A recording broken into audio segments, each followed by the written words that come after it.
Now going to turn things over to the Emergency Disaster Services, and that would be Debbie Clarke who's going to talk to us now.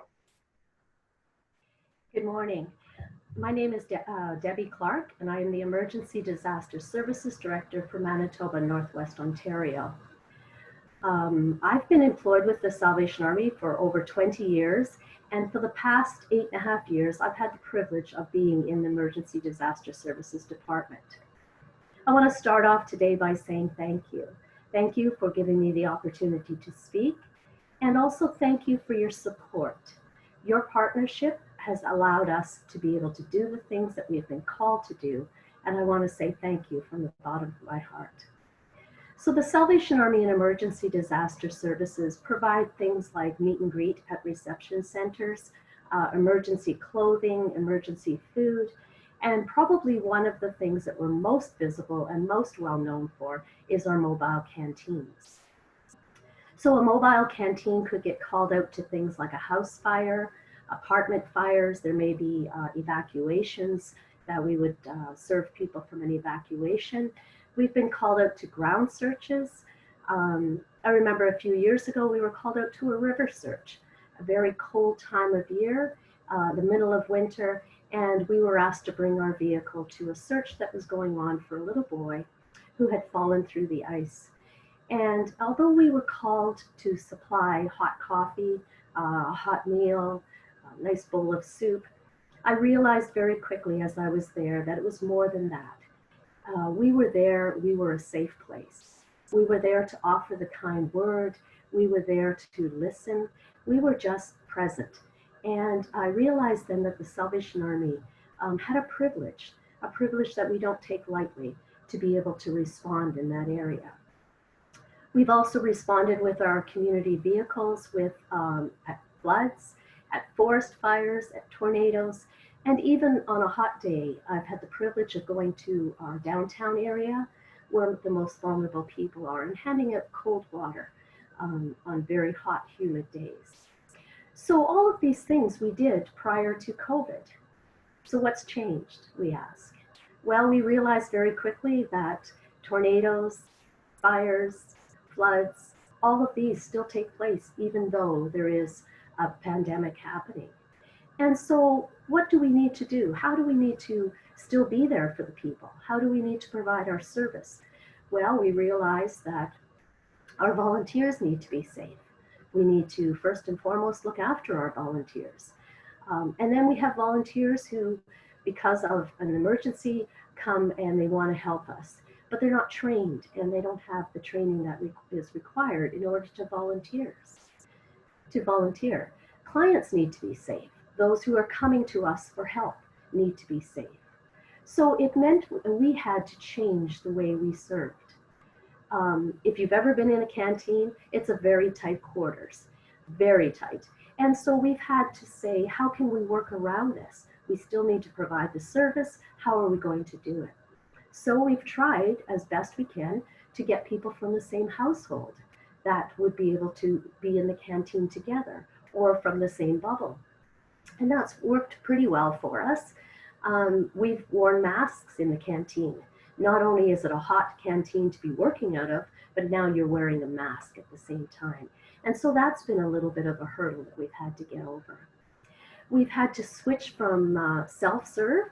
Often we've put our condiments, our cream, sugar, cutlery, all of that on the outside of the vehicle where people can pick up what they want. They want ketchup, mustard, however that looks.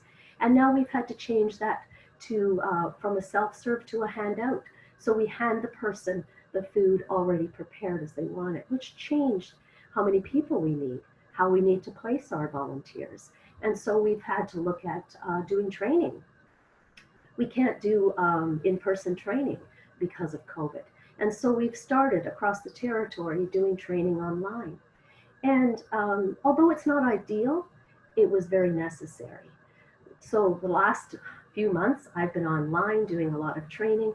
The difference with this now is a 4-hour course. I could teach a course on my own, but now we require 4 instructors so that we can do breakouts. And because of virtual technology, we've had to change. So it requires more people, but we've been able to make that happen.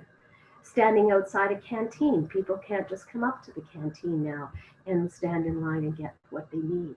We have to make sure that social distancing takes place. We need to make sure that we are watching that. We don't want anyone to get sick. And so we've had to put things in place for that. Sourcing personal protective equipment. The very beginning, that was a hard thing to do because the demand was high, the cost was high. And as the Salvation Army, we wanted to make sure that we weren't buying the equipment for the sake of having it, because we didn't want to take from those who really needed it. So we had to figure out, what do we need for the service we're providing, and how does that look? And so we've had to work through all of that. I think one of the things that's really been hard is picturing you're going to a house fire and you're walking up to the person who has just lost everything, and you're wearing a mask. Safe touch is gone. How can you look at them and they see the care in your face when your face is half covered? And so that's been really difficult for us. Earlier, Major Gord Taylor from the Center of Hope talked about the need with the bed shortage.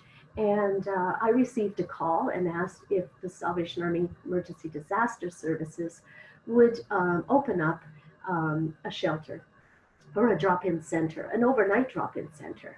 And so we worked in all the social distancing, we worked out all the kinks, and we opened up a center in one of our local downtown units.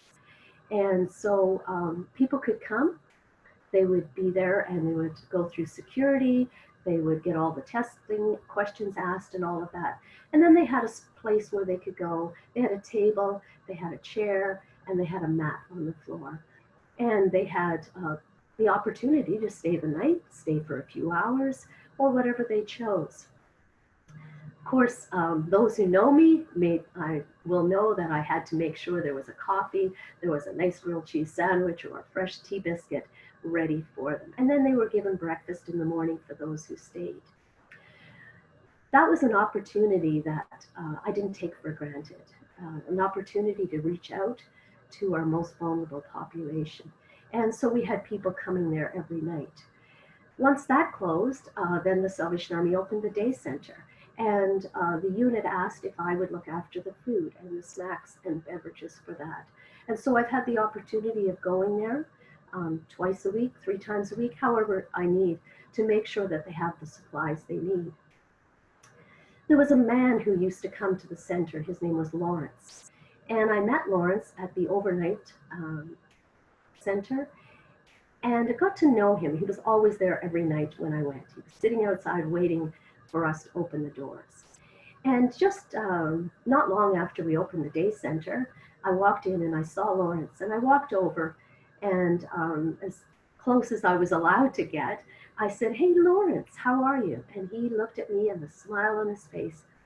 He said, "I miss seeing you around. How you doing?" And so we had a great conversation, Lawrence and I.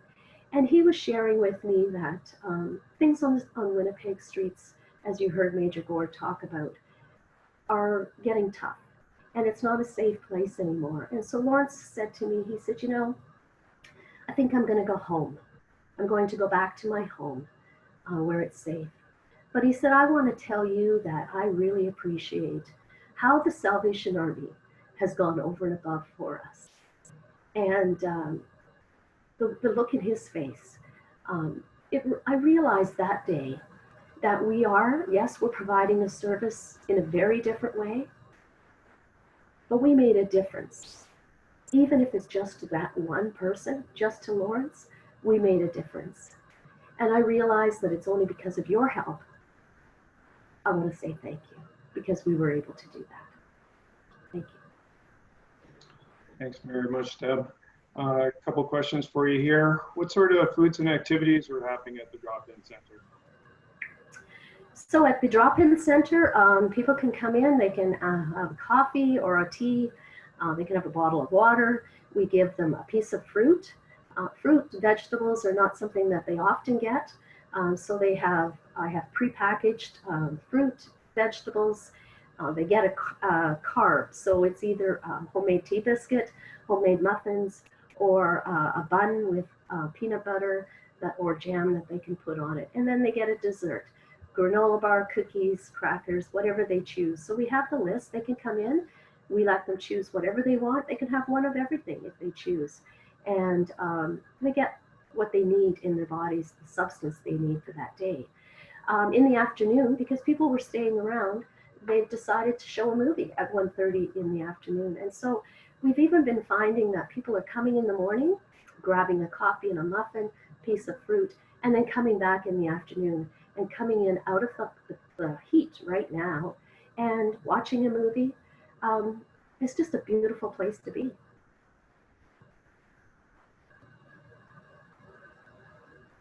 That's wonderful. Thank you. And what is, how is the drop-in center received by those without homes? I think the people really appreciate the fact that there is a place to go. I was reminded in our emergency disaster services group, we talk, and there's no place for them to go to a washroom. There's no place for them to go to get out of the heat. Services are closed. Restaurants don't have washrooms available. Public libraries that they've often gone to, they're closed. And so if a person has to go to a washroom, there's no dignity in having to go to a washroom outside. And I think they've appreciated the fact that we're there, that we care, that we have a smile on our faces, and we try our best to give them something special. One thing that happened the other day, I was there doing some muffins and I decided to make some fresh cheese on a bun melted. And I walked out with the biscuits and the cheese melted on it. And one guy looked at me and he had this smile on his face and his eyes just got really big. And he said to me, "Can I have one of those?" And I said, "Tell you what, you can have two." And he was so excited. And I think they realize that we do care. Thank you, Debbie. We certainly appreciate you always being ready to respond to a variety of needs out there.